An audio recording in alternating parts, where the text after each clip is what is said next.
De volta com você, falando aqui das condições adversas. Eu só voltei aqui um slide, que a gente falou aqui da questão da penumbra, né? Penumbra, falta de iluminação. Nas provas do Detran, olha como é que ele é bacana, hein? Ele costuma usar termos pouco conhecidos. Você já ouviu falar sobre crepúsculo? Crepúsculo. Já, né? Naquele filme A Saga e o Crepúsculo. Esse crepúsculo é exatamente aquela condição em que o dia e a noite estão fazendo a transição ali. Tanto faz do pôr do sol quanto no nascer do sol. Também é usado muito comumente em prova o termo lusco-fusco. Lusco-fusco. Então presta atenção. Caiu lá, crepúsculo, lusco-fusco, você já sabe, é aquela transição do dia para a noite ou da noite para o dia. É a condição aqui de penumbra, onde a recomendação é você fazer a sua pausa para evitar ali de pegar justamente essa transição do dia para a noite ou noite para o dia. Guardou? Anota aí, hein? Condição tempo, clima. Aí vai entrar chuva. Chuva é uma questão de tempo. Quando fala tempo no sentido de clima, tá? Não é tempo de horas, não. Vento, está ventando demais. Professor, mas vento atrapalha? Tanto atrapalha que tem até placa para representar vento lateral. Ó. Nós falamos já, né, lá na parte de sinalização, nós falamos que quando tiver essa placa vento lateral, veículos mais altos, principalmente igual vans, combis, devem abrir os vidros para o vento passar pelo veículo e não balançar tanto ele, atrapalhando ali ou até comprometendo a segurança da dirigibilidade. Ali. Tem também a questão do calor. O calor, por exemplo, ele influencia muito caminhoneiros. O cara acabou de almoçar, aí a barriga cheia, entra no caminhão, aquele calorzinho, que vapor, o que acontece? Sono. Também a questão do frio, essa aqui mata os motociclistas. Né? Quando eu falo mata, no sentido assim, de arrebenta com os motociclistas. O motociclista que anda de moto, aí sabe, né? Tem determinado tempo que os dedos chegam a congelar. Você precisa mexer ali nos manetes de freio e embreagem, a coisa é complicada. Neblina, aqui ó, tem mais? Tem cerração, neblina e cerração. Nesses casos aqui, quais são os cuidados que o condutor deve adotar? Em chuva. Chuva, cara, começou a chover, você vê carro acidentado. Não sei o que acontece, parece que o pessoal não se toca. E o problema todo, vou falar qual é. É que, vamos lá, tem lá 10, 15, 20, 30 dias que não chove ou mais, tem um tempo que não chove. E aí começa a chover. Na hora que começa a chover, a pista, meu amigo, está cheia de resíduos. É borracha de pneu, é óleo que vai sair de escapamento de veículo, às vezes até pinga de motor, caixa de câmbio. É poeira, é folhagens, é areia. Imagina quando cai uma aguinha. Só a primeira água, só molhou, nem lavou ainda não, só molhou. Qual que é o problema? Vai deslizar. E o motorista não se toca. Ele está ali a 100 por hora com a pista seca, é uma coisa. De repente a pista fica escorregadia, que é justamente no início da chuva. E ele não baixa a velocidade bruscamente, porque o organismo da gente, ele acostuma com a velocidade.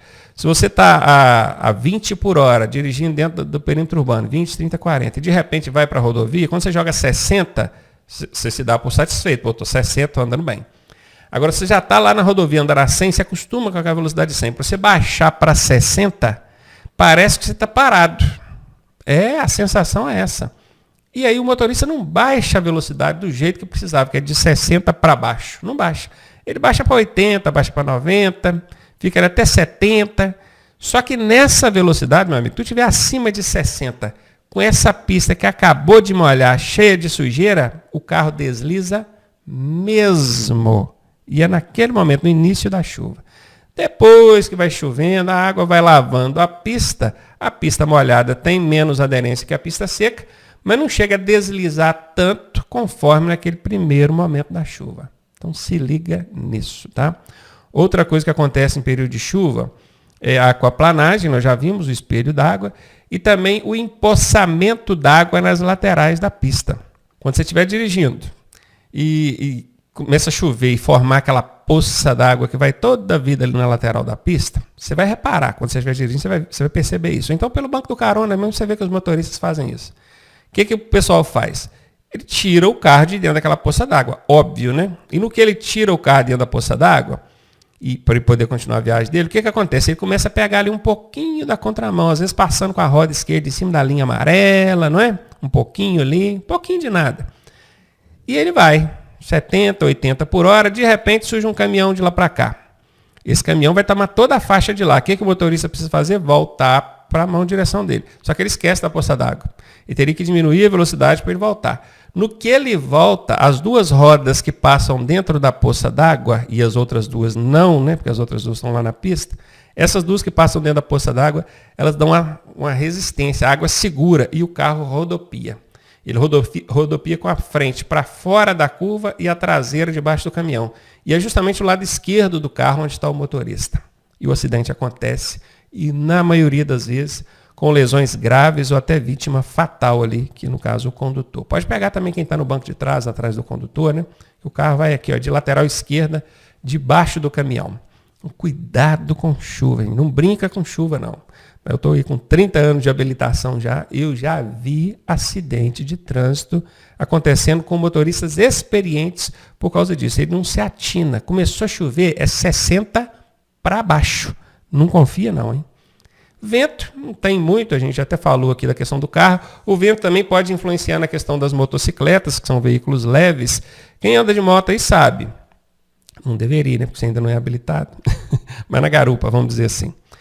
Você está aqui no meio da sua faixa de trânsito, numa rodovia, na hora que você passa por um veículo grande, um caminhão, um ônibus, vem um deslocamento de ar que dá uma balançada em você. Imagina você magrinho, numa moto menorzinha, ó, 125, né? Se você não tiver essa maldade, o caminhão pode até te derrubar, né? Sem encostar em você, só com um deslocamento de ar ali, ó. Então, quando você vai numa rodovia e percebe que vem um ônibus, principalmente o ônibus, tem aquela frente grandona que faz um deslocamento de ar gigantesco. Chega a moto para o canto, chega lá para o cantinho da sua mão de direção. E para passar mais longe, dá uma diminuída na sua velocidade, tá? Porque o deslocamento de ar é grande. Calor, nós demos aqui o exemplo dos caminhoneiros, né, que batem aquela macarronada, rabada, feijoada, tudo que termina com ada, depois assume a direção do carro, aquele calorão do caminhão, né? E dorme.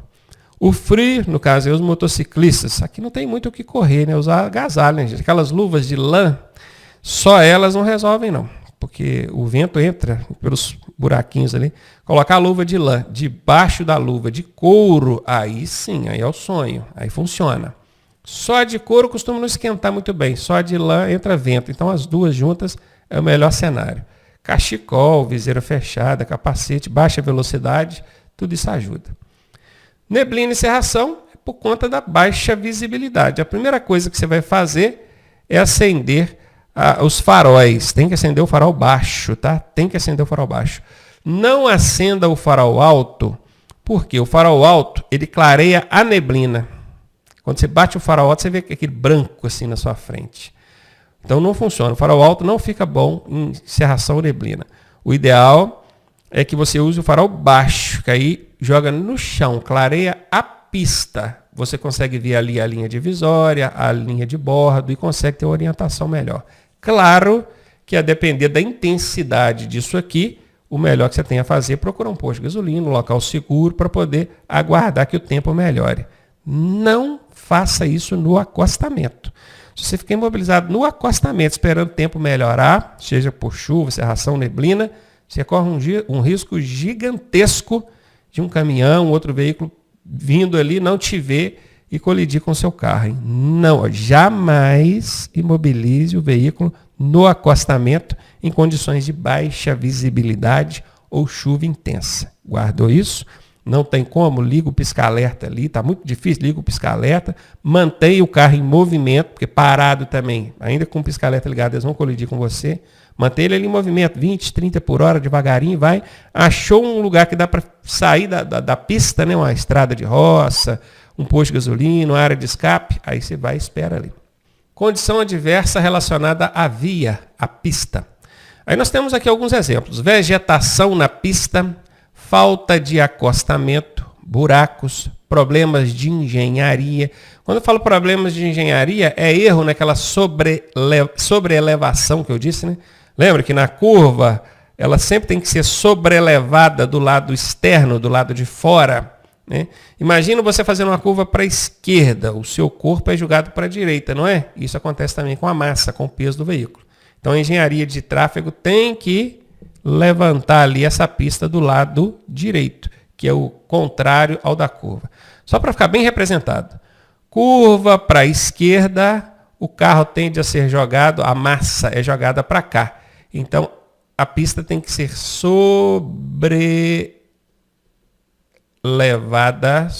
elevada, né? O que eu fiz aqui? Sobre elevada. Aí.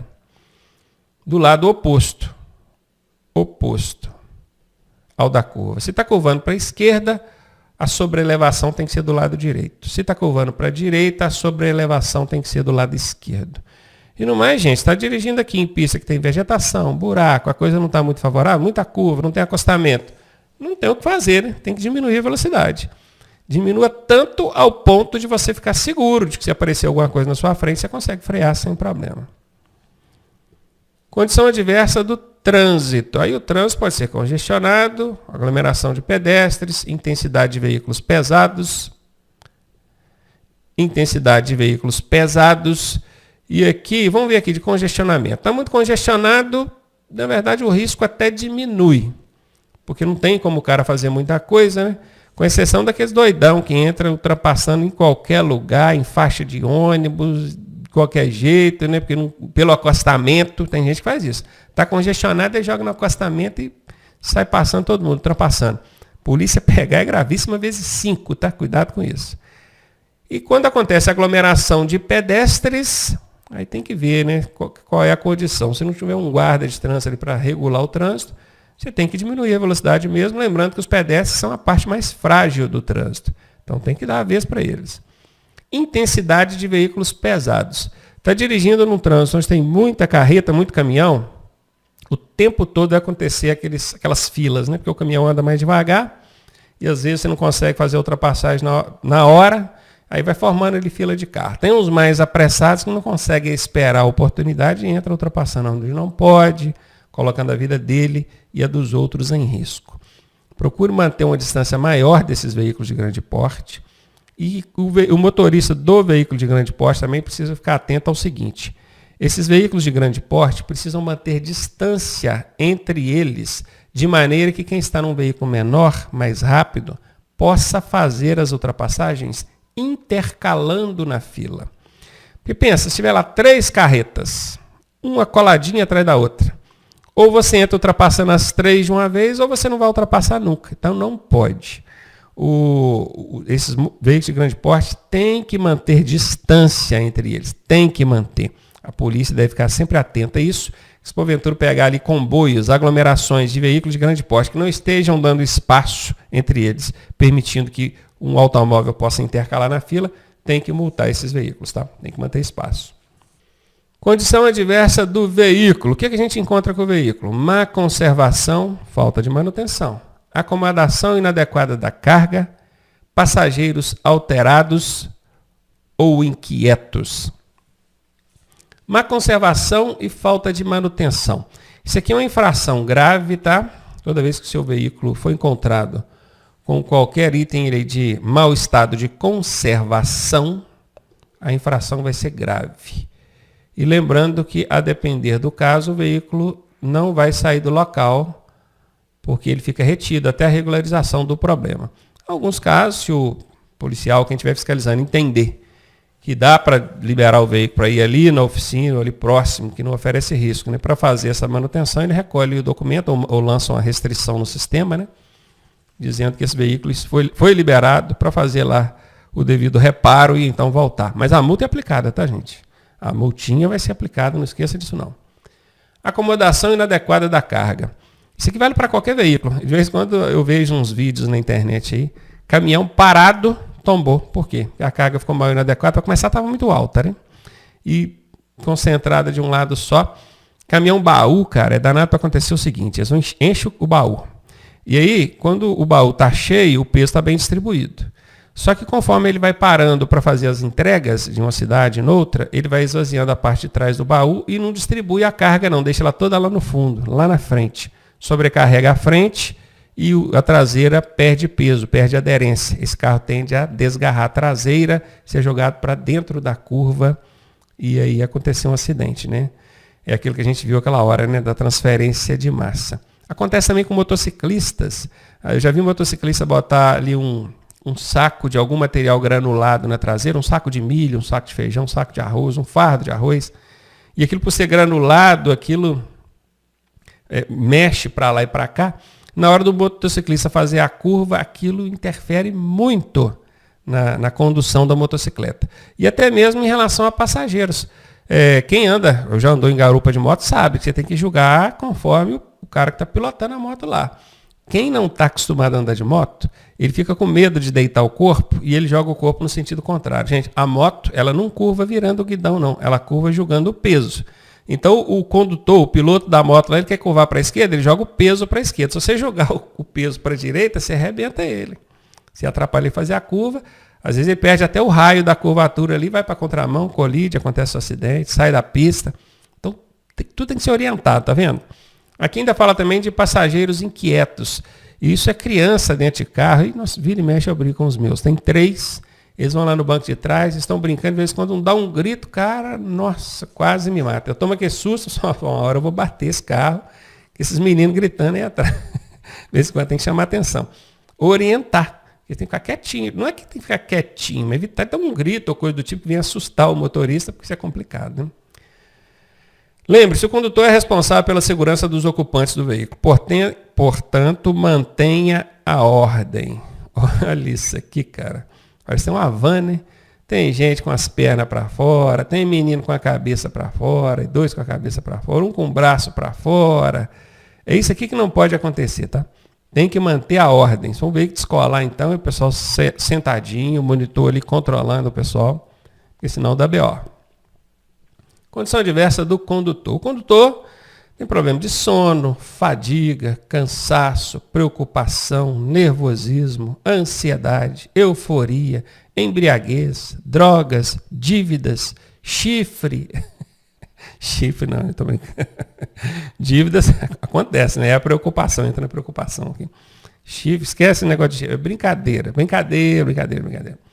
Então, bora aqui. Sono, cara. Qualquer uma dessas condições, não vou nem falar de uma especificamente, mas qualquer uma delas, você não vai assumir a direção do veículo, né? Aqui eu ainda coloquei embriaguez, drogas, você já viu lá na parte de infrações e penalidades que as punições para o condutor nessas condições aqui são pesadíssimas, então não vai não. Tá ali com preocupação, tá cansado, tá nervoso, tá ansioso. Às vezes acontece, eu já vi isso, cara, acontece um acidente. Aí alguém liga pro pai, fala assim, o seu filho aqui acidentou de moto. O que esse pai faz? Ele pega o carro na garagem e já sai louco, o coração na boca. Ali ele perde todos os sentidos. Ele naquela situação que ele está, naquela condição que ele está, ele não tem a menor condição de dirigir. Ele tem que chamar, presta atenção nisso, ele tem que chamar alguém, professor, aconteceu um acidente, por favor, me leva lá agora, eu preciso de você com urgência. Essa pessoa ir dirigindo. Se ele for dirigindo, eu já vi acontecer isso mais de uma vez. Dele também se envolver no acidente. Então, cuidado com isso, tá? Tipos de colisões. Agora, já que nós falamos de todas as adversidades, essa aqui foi a última, né? Condutor. Lembra como é que é o macete para saber todas as condições adversas? O condutor, em seu veículo, lotado de carga e passageiros, disse: faz tempo que eu não via uma luz no fim do trânsito. Guardou? Você guardou, você anotou. Então, nós falamos, a última é o condutor. É a última condição adversa que a gente analisa aqui. E, ao mesmo tempo, no entanto, é a mais importante. É o condutor que é o ponto central de tudo isso. Se o tempo não estiver bom, está chovendo, mas se o condutor tiver consciência disso e souber se portar diante dessa situação, ele vai bem. Entendeu? Então, é o ponto principal, o ponto-chave, a coluna mestra de toda essa análise que a gente fez é o condutor, não tenha dúvida disso. E agora vamos falar de tipos de colisões. O pessoal chama isso aqui de batida. Batida. Bateu? É batida de quê? De morango, de abacate? O que é?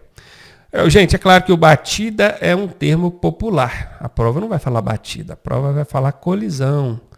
A prova vai falar sinistro. Sinistro. Em algumas regiões do país que eles usam esse termo sinistro para falar assim, sinistro, hein? Sinistro. Mas esse sinistro aqui é sinistro de acidente de trânsito, tá bom? Então tá, vamos ver tipos de colisões. Colisão com o veículo da frente. Poxa, bati na traseira do carro que está na minha frente. O que eu posso fazer para evitar isso aí? Manter distância de segmento. Essa é a principal regra.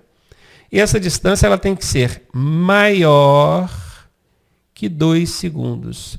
Esse sinal aqui é de maior, tá, gente? Eu sei que lá na escola você deve lembrar que estudou isso, ó. Maior, menor. É o sinalzinho de maior e menor, não é? Ok. Então, maior que 2 segundos.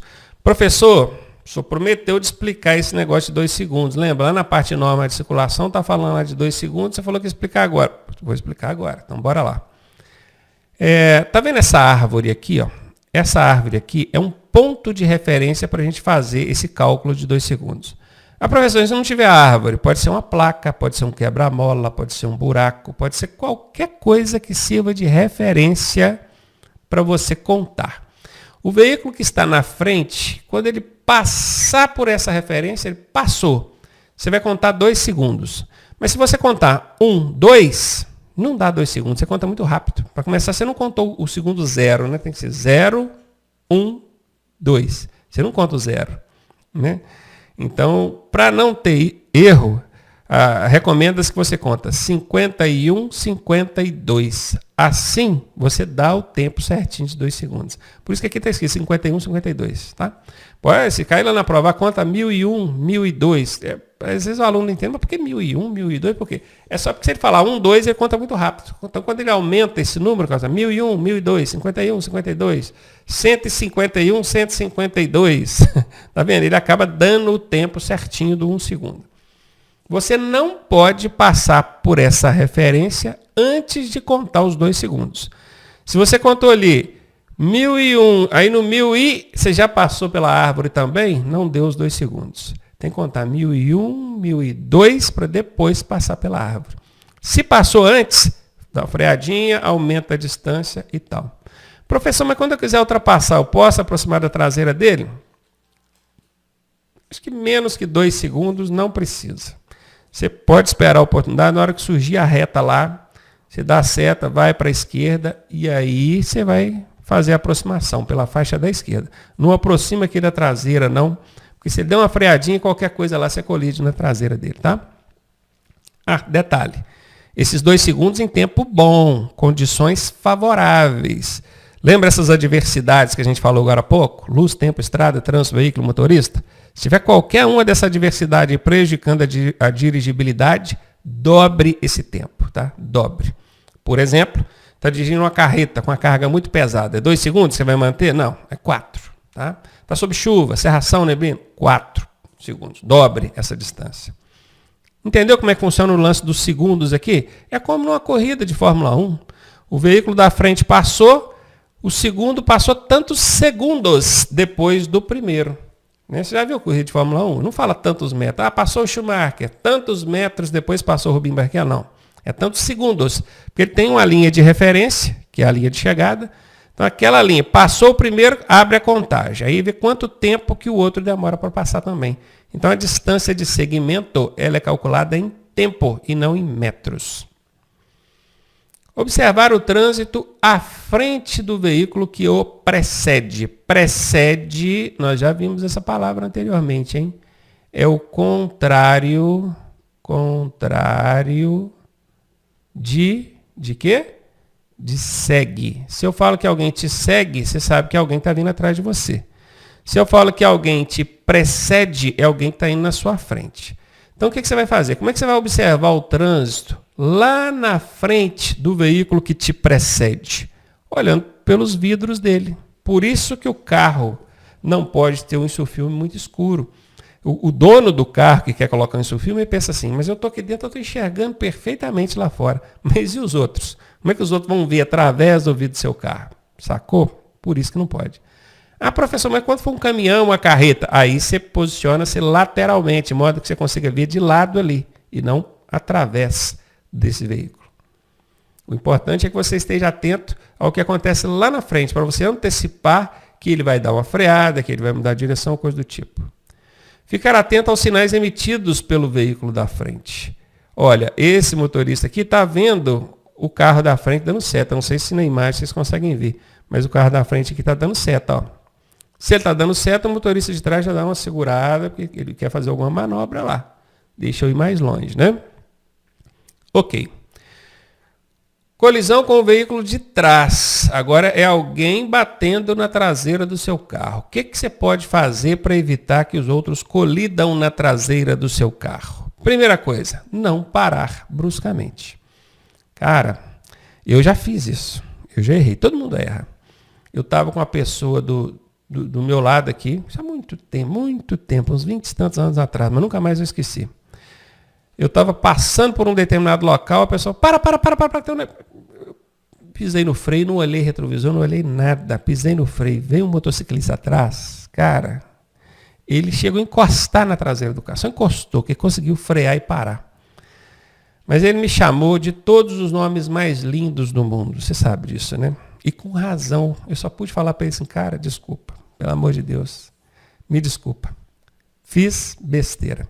Então não pare bruscamente, independente do que for, a não ser, obviamente, numa situação de risco iminente. Uma criança entrou atravessando na frente. Você vai atropelar a criança ou os outros vão bater na sua traseira? Aí o dano menor é o do carro, né? Deixa bater na traseira. Felizmente, você não parou bruscamente porque você quis, é porque foi forçado a fazer isso. Facilitar a ultrapassagem. Gente, para os outros não bater na traseira do seu carro, é só não ter carro atrás de você. Como é que você tira os carros de trás de você? Incentivando eles a te ultrapassar. Isso é a coisa mais lógica do mundo, mas parece que os motoristas não se atentam a isso. Ou então estão ali pensando que estão brincando de joguinho, que não quer ser ultrapassado. Gente, eu tenho pânico de gente andando colada atrás de mim. Tanto ao ponto de eu dirigir o tempo todo olhando o retrovisor interno. Quando eu percebo que alguém está vindo aproximando, meu amigo, se eu tenho oportunidade, eu encosto e deixo ele passar. Diminuo a velocidade, dou seta para a direita, indicando que eu vou encostar, né? E deixa ele passar. Vai embora, some, não quero. Tem gente que arruma treta até com um motociclista no trânsito. O motociclista, deixa o motociclista embora, gente. Quanto menos moto estiver perto de mim, melhor. Deixa ele embora. Eu quero pista livre para mim. Ninguém atrás de mim, ninguém dos meus lados, sacou? Então facilite a ultrapassagem. Deixe de ser esses motoristas bobos que não gostam de dar. Tem gente que não gosta, não. É tipo assim, está disputando comigo. Está disputando. Isso eu estou disputando. Eu quero que o cara passe e suma de pé de mim. Tá? Então facilite a ultrapassagem. Tire esses veículos de trás de você. Sendo assim, não vai ter ninguém para bater na traseira do seu carro. Definir o trajeto e sinalizar com antecedência. Não deixa para decidir em cima da hora, não. Você já tem que ter em mente para onde você vai. Para quê? Para você sinalizar com antecedência. Quando você sinaliza com antecedência as suas intenções, obviamente quem está lá atrás já está sabendo o que você vai fazer e aí ele vai ter menor chance de colidir na traseira do seu carro. Uma coisa, esse lance de quem bate atrás está sempre errado, isso é fake, tá? Isso é mito. Não é assim que funciona, não.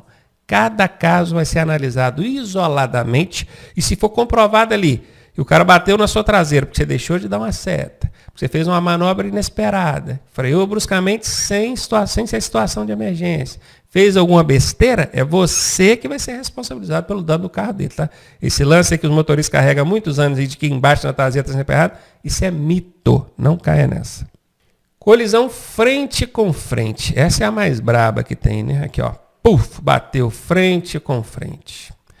Isso aqui acontece muito nas ultrapassagens, cara. Muito. Nesse caso aqui, a ultrapassagem foi feita em local proibido. Vocês devem perceber que a linha, ou as linhas, né? Porque aqui nós temos duas, que dividem o fluxo, tanto de um lado quanto de outro, ela é contínua. Se ela é contínua, ninguém podia ultrapassar aqui. Alguém fez besteira e aconteceu a colisão. O problema desse tipo de colisão é que a velocidade é somada. Vamos supor que estavam lá 80, 90 por hora, mas na hora que eles perceberam que ia bater, eles frearam. E no que frearam, a velocidade começa a diminuir. Quando chegou a colidir, cada um estava a mais ou menos 50 km por hora. Se for pensar, 50 km por hora não é tanta velocidade. Só que cada um a 50 por hora, isso aqui é vezes 2. Então vai dar um impacto de 100 km por hora. Aí, meu amigo, O impacto de 100 km por hora equivale a uma queda de acho que 11º andar de um edifício. Qual a chance de você sobreviver? Pequena, não é? Mínima. Então, cuidado com isso, tá? Entrar nas curvas em velocidade moderada. Acontece muita colisão frontal nas curvas também. O cara entra correndo, aí ou ele pisa no freio, né, e corre o risco de perder o controle da direção e vai para a contramão e colide. Ou então ele precisa entrar cortando um pouco ali da contramão, comendo faixa, né, para poder conseguir curvar e colide também. O excesso de velocidade em curva é problema. Não freie dentro da curva, freie antes. Se de tudo não tiver jeito, precisou de frear dentro da curva, faça isso freando devagar. Não pisa no freio com força não, porque acontece aquela transferência de massa que a gente estudou agora há pouco. Sobrecarrega o eixo dianteiro, o traseiro fica leve, esse carro desgarra a traseira, você perde o controle e colide. Respeitar os limites de velocidade da via e das condições. Se está chovendo, se tem muita gente, se tem veículo pesado, se tem aglomeração de pessoas, tudo isso tem que ser observado. É um dos acidentes mais violentos, pois a força do impacto corresponde à soma da velocidade dos dois veículos, que é o que aconteceu aqui, né? Um estava 50, o outro também estava 50, virou 100 km por hora e o impacto é violento. Colisão nos cruzamentos. Reduzir a velocidade antes de transpor o cruzamento. Eu falei isso anteriormente, lá na parte de normas de circulação, eu falei isso com você. Até quando o sinal está verde para você, você tem que dar uma diminuída na velocidade. Se você estiver vindo na velocidade um pouco mais alta, né, gente? Se você já está devagar, você vai diminuir mais, você vai parar o trânsito, né? Não precisa. Mas não chega naquela confiança, tipo assim, eu estou a 50, 40, 50 por hora, o sinal está verde, eu entro passando. Não. Porque os acidentes nos cruzamentos semaforizados acontecem porque alguém avançou o sinal vermelho. Uma hora alguém vai avançar e se você não tiver em velocidade moderada, reduzida, de maneira que você consiga parar o seu carro, a colisão vai acontecer. Ah, mas ele estava errado, professor. Vai morrer errado, né? Você vai morrer errado. Seu carro vai ficar todo destroçado. Olha, você vai morrer certo, né? Falei, você vai morrer certo. Seu carro vai ficar todo destroçado, você certo. É melhor ser feliz do que ter razão, né, gente? Pensa aí comigo. Olhar para os dois lados, claro, porém, você vai olhar primeiro para a esquerda. Aproximar-se com o pé no pedal do freio. Por que eu tenho que aproximar do cruzamento com o pé no pedal de freio? Porque quando você vê o perigo, até você tirar o pé do acelerador e levar no freio, demora quase 1 segundo. E esse quase 1 segundo, o carro percorre alguns metros. Se você já está com o pé no freio, você simplesmente aperta. Então você já tira esse tempo perdido, o carro não percorre nada. Aliás, percorre só o suficiente para ele parar, né? Então é isso. Já aproxima com o pezinho. Precisa apertar o freio? Não. Só vai com o pé no freio. Fica com ele posicionado ali. Qualquer coisa que acontecer, já aperta. Sacou? 1/3, guarde isso, hein? 1/3 de todos os acidentes de trânsito acontecem nos cruzamentos. 1/3 é o mesmo que aproximadamente 33%. É 33,33363. É aproximadamente 33% dos acidentes. De cada 3 acidentes, 1 acontece nos cruzamentos. Aí você pensa assim, então acontece até pouco acidente. Porque 2 não acontecem no cruzamento, mas só que você tem que N outras situações. Todas as outras situações acontecem 2 acidentes. E só nos cruzamentos acontece 1. Não é? Ou seja, 1/3 é muito. 33% acontece só na situação de cruzamento é muito. Isso acontece porque o cara não tomou esses cuidados aqui, ó. Não chegou com o pé no freio, não diminuiu a velocidade, não olhou primeiro para a esquerda. Daqui a pouco vocês vão entender por que tem que olhar primeiro para a esquerda. Eu vou explicar daqui a pouquinho. Aguenta aí. Ele foi fazer a conversão, fez a conversão pegando contramão, colidiu. É sempre nos cruzamentos. Sempre não, né? 1/3 das vezes acontece nos cruzamentos aí. Colisão nas ultrapassagens. Observar as condições de segurança aí envolve espaço e visibilidade. Só ultrapassar em locais permitidos, esse aqui não é um bom exemplo não, né? Dá uma olhada nas linhas divisórias aqui, ó. Ele está ultrapassando em local proibido. Qual a infração que ele está cometendo aqui? É uma gravíssima. A multa vai ser de quase R$ 1.500, porque eles pegam aquela multa de R$ 293 e multiplicam por 5. Fica uma multa de quase R$ 1.500. Manter distância lateral, quer dizer, na hora que ele estiver fazendo ultrapassagem, ele tem que dar uma distância, não pode passar coladinho quem está aqui não. Principalmente quando quem estiver aqui for um motociclista, tá? Os motoristas normalmente não respeitam muito motociclistas não. Eles jogam para ultrapassar e passam pertinho do motociclista, o motociclista que tem que se virar e vir para o canto aqui. Faz isso não, tá? Mantenha a distância lateral de segurança. Deixar de manter a distância lateral aqui, na hora da ultrapassagem, é uma infração grave. 5 pontos, nós já aprendemos isso. E aproveitar aqui para explicar aquele forçar passagem. Né? Forçar passagem. O forçar passagem é outra infração. Essa gravíssima aqui, vezes 10. Por que ela é vezes 10? Vou explicar como é que funciona. O forçar passagem é quando vem alguém de lá para cá.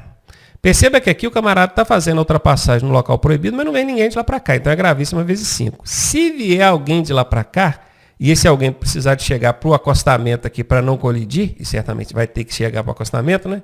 Aí é forçar passagem. É gravíssima vezes 10, cuidado com isso. E o forçar passagem, cara, o curioso é que ele acontece até quando a linha é contínua. Às vezes a linha aqui é pontilhada. Quando a linha é contínua, não, né? Quando a linha é pontilhada. Às vezes a linha aqui é pontilhada, né, que é aquela tracejada assim, ó, que permite você ultrapassar. Só que se vem alguém de lá para cá, você não vai entrar ultrapassando, né, gente? Então, se vem alguém de lá para cá e você entra ultrapassando, mesmo com a linha pontilhada, caracteriza o forçar a passagem do mesmo jeito, tá? É gravíssima vezes 10. Polícia está de olho nisso aí. Hein? Colisão misteriosa. Por quê? Porque ele é um mistério. Né? Olha para esse carro aqui. Explica para mim como é que essa caminhonete veio parar aqui em cima dessa árvore. É um mistério. Essa colisão misteriosa, sinceramente, eu não vejo muito sentido em explicar isso e nem perguntar isso em prova, mas o Detran insiste em perguntar isso em prova. Então, bora ver. Envolve apenas, presta atenção nisso, hein? Apenas um veículo. Um veículo.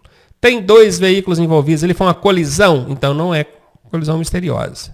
Colisão entre 2 veículos, né? Não é uma colisão misteriosa.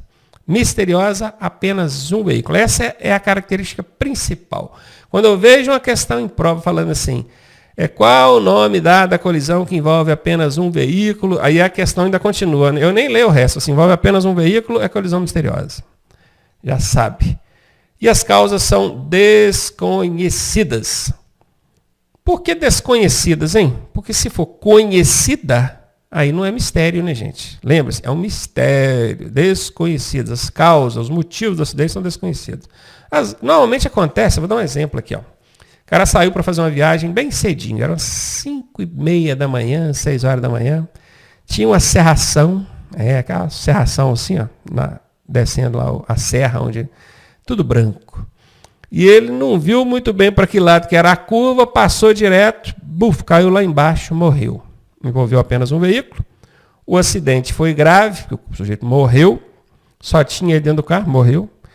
Quando a perícia chega, a perícia não vai ver a serração lá mais, a serração já subiu, foi embora. E aí eles começam a levantar hipóteses.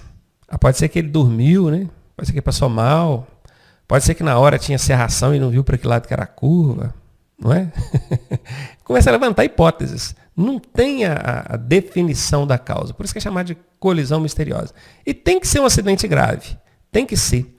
Porque se o cara sair ileso, ele conta o que aconteceu. E se ele contar, não é misteriosa, né, gente? Entendeu? Ou ele morre ou ele fica gravemente ferido. Ele não tem condição de contar. Ninguém viu. Só quem viu foi ele. E ele não consegue contar. Então é colisão misteriosa. Guarde essas características aqui, tá? Porque isso aqui pergunta em prova direto. Eu acho uma besteira, mas pergunta. Colisão com objeto fixo. É um poste, é uma lixeira. Olha o camarada aqui, ó. Colidiu com o poste aqui, ó. Pau! Quase sempre a culpa é exclusivamente do condutor. Claro, né, gente? O poste não atravessou na frente dele, não. A não ser que ele tenha desviado de uma criança que entrou atravessando ou alguma coisa do tipo, aqui foi descuido dele mesmo. Certamente devia estar mexendo no celular ou no som, ou olhando alguma moça bonita que estava passando, não conseguiu, não prestou atenção, colidiu com o poste. As causas como falta de atenção, E às vezes é excesso de velocidade também, né? Vem correndo demais, perdeu o controle, colidiu com um objeto fixo. Não precisa ser um poste, não, tá? Pode ser uma mureta, uma coluna de um viaduto, qualquer coisa. Muito comum em condutores alcoolizados ou com sono.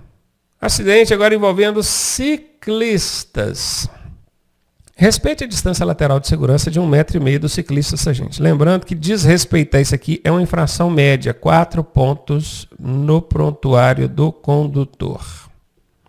Também ciclista. Procure andar um atrás do outro, tá? Não é um do lado do outro, não, tá? É errado também ciclista andar um do lado do outro. Nesse caso aqui não está um atrás do outro, não, tá, gente? Aliás, não está um do lado do outro, não. A imagem parece que está um do lado do outro, mas está não. Esse primeiro aqui ele está mais para trás do outro. E eles andam um de lá, outro de cá, assim, mas afastados, né? Um lá na frente, outro aqui atrás, que é para justamente eles terem aqui questão de visibilidade entre eles. O que não pode é ficar um do lado do outro mesmo, batendo papo, que aí atrapalha o trânsito. Mantenha-os no seu campo de visão. Fique de olho neles, se for preciso até movimente a cabeça. Não confie só nos retrovisores, não, movimente. Olhe para um lado, olhe para o outro, sempre tentando ampliar o campo de visão do retrovisor para evitar desse ciclista ficar nos chamados pontos cegos, né, escondido atrás das colunas do carro ou fora do campo de visão do retrovisor. Lembre-se, os veículos motorizados são responsáveis pela segurança dos não motorizados, tá? Então, o ciclista está num veículo não motorizado, você é responsável pela segurança dele, não se esqueça disso. Acidente agora envolvendo pedestres. Esse aqui é o tal do atropelamento, né? Todos os veículos são responsáveis pela segurança dos pedestres. Quando aqui fala todos os veículos, aí já inclui as bikes também, né? No slide anterior nós falamos que os motorizados são responsáveis pelos não motorizados, ou seja, os automóveis são responsáveis pelas bicicletas. Agora aqui não. Aqui até as bicicletas são incluídas nessa responsabilidade aí. Elas são responsabilizadas também pela segurança dos pedestres. Dê sempre a preferência aos pedestres. Olha o que a direção defensiva fala. Ela fala dê sempre a preferência aos pedestres. Não é bem assim. Nós vimos lá na hora que a gente estava estudando a norma de trânsito, a lei, que tem vezes que o pedestre não vai ter a preferência. Por exemplo, quando o sinal está verde para os veículos. Se o pedestre entrar na sua frente, beleza, dê a passagem para ele. Mas dá sempre a preferência, eu não concordo legalmente. Então, se você está respondendo uma questão de legislação, não é sempre que o pedestre tem a preferência, não. Agora, se você vê que a questão é de direção defensiva, viu? A direção defensiva faz o quê? Abre mão da razão, do direito, com vistas à segurança. Não é mesmo? Então, a conversa já muda. Por isso que aqui fala dê sempre a preferência. Seja educado, gentil e cortês com os pedestres. Respeite a faixa de segurança, que é a faixa de pedestre. Contudo, seu pedestre, preste atenção, porque isso aqui não é faixa, não é um tapete vermelho, igual você está imaginando, não. Está até na cabeça dele, ó. A imaginação dele é um tapete vermelho. É claro que o motorista deve parar, deixar você atravessar, mas procure não permanecer na pista. Tem pedestre que abusa, faz hora, né? Na hora que percebe que você parou, ele até diminui a passada. Tipo assim, estou num tapete vermelho. Não faça isso, não. Isso acaba criando uma rixa, uma disputa ali, um mal-estar entre os condutores de veículos e pedestres. Lembrando, gente, que eu sou motorista, mas eu sou pedestre também. Você, por enquanto, não é motorista, vai tirar a sua carteira, mas você é pedestre também. Então, coloque-se no lugar dos dois, tá? Ora você é motorista, ora você é pedestre, ora você é passageiro. Então, tem que ter essa sensibilidade para, no final, o trânsito ser mais harmonioso e funcionar bem para todo mundo. E marcha a ré. Acidentes envolvendo marcha ré, eles podem ser evitados. Evite manobras de marcha ré. Tem gente que adora fazer uma marcha ré. E se tiver 5 maneiras de fazer uma manobra, e só uma delas envolver a marcha ré, ele vai optar por fazer a marcha ré. Tem gente que gosta de uma marcha ré. Gosta. Eu não sei que atração é essa que o motorista tem para marcha ré. Tem a praça ali, em vez de contornar a praça, não, ele quer manobrar no meio da rua, fazendo marcha ré, atrapalhando o trânsito, correndo risco de colidir com outro carro, passar em cima de um menino que está ali atrás, um idoso. E tem gente também, tem pedestre também que não pode ver uma luz de ré acesa que já vai enfiando atrás, né? Parece que tem um imã. A pessoa viu que o carro está fazendo marcha ré, ela deixa eu entrar na frente dele que vai fazer uma marcha ré. Aí vai entrar atrás. Olha o perigo, não é? Então evite manobras de marcha ré. Por exemplo, se precisar de sair de uma garagem, saia de frente. Saia de frente. Manobre lá dentro da garagem para sair de frente. Ah, mas a minha garagem é apertada, não dá para manobrar lá dentro, não. Então, entre de ré na garagem, para sair de frente para a rua. Não se aproxime de esquinas utilizando marcha ré. Tem gente que entra na esquina fazendo marcha ré, assim, para manobrar. Erradíssimo. Ainda costuma fazer isso em carro grande, ainda, caminhão, ônibus, sem manobrista ainda. Não vou nem comentar, né?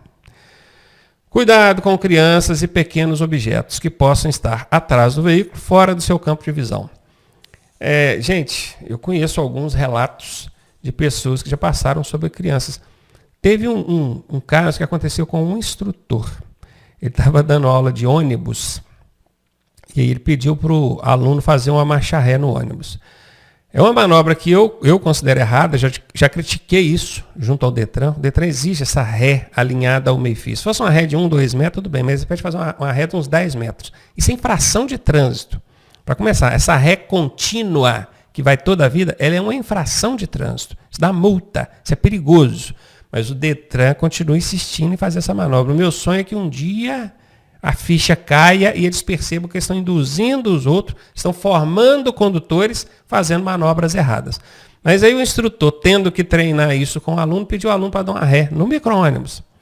Aí, no que ele começou a afastar, tinha uma senhora atravessando lá atrás e ele não viu.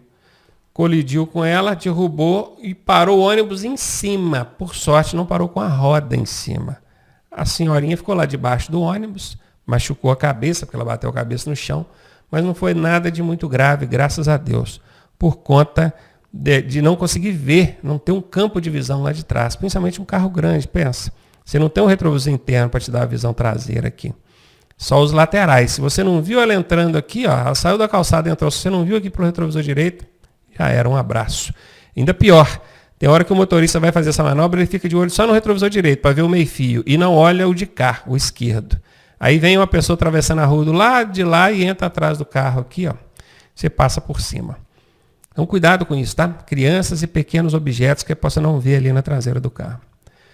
Para veículos de grande porte, só executar esse tipo de manobra com o auxílio de manobrista. Tem que ter uma pessoa lá atrás olhando, tá? Tem que ter. Até com o manobrista costuma dar BO. Aqui na nossa cidade mesmo não tem muito tempo. Um ônibus saiu da plataforma na rodoviária e errado. A área de manobra dos ônibus é aberta. A gente circula ali. E o manobrista estava lá atrás olhando. Só que aqueles manobristas, que eles não olham o trânsito, não, eles olham o ônibus. Eles ficam assim, vem, olhando para o motorista lá. Gente, manobrista tem que olhar o trânsito. O trânsito. Tem que dar curso para os outros manobrar ônibus e caminhão. Todo manobrista que eu observo, ele fica olhando o veículo. Não é o veículo, você tem que olhar o trânsito, meu querido. Olha o trânsito. O motorista que está lá dentro do veículo, ele quer confiar em você, que você está olhando o trânsito. O miserável estava olhando para o ônibus e mandando o cara vir. Tinha uma senhora atravessando e ele passou em cima da perna da senhora. Ela perdeu a perna. Não sei nem se sobreviveu depois. Eu sei que a notícia que a gente recebeu logo no primeiro, segundo dia após o acidente é que ela tinha perdido a perna. Se aquilo se agravou, talvez, não sei se ela perdeu até a vida, vou procurar saber disso. Mas está vendo a gravidade da questão? Tem que ter manobrista. E se você é o motorista do veículo, oriente o manobrista para olhar o trânsito. Não é olhar o veículo. O veículo você está olhando, você que é o motorista. Beleza? Próxima aula a gente volta aí falando mais sobre direção defensiva.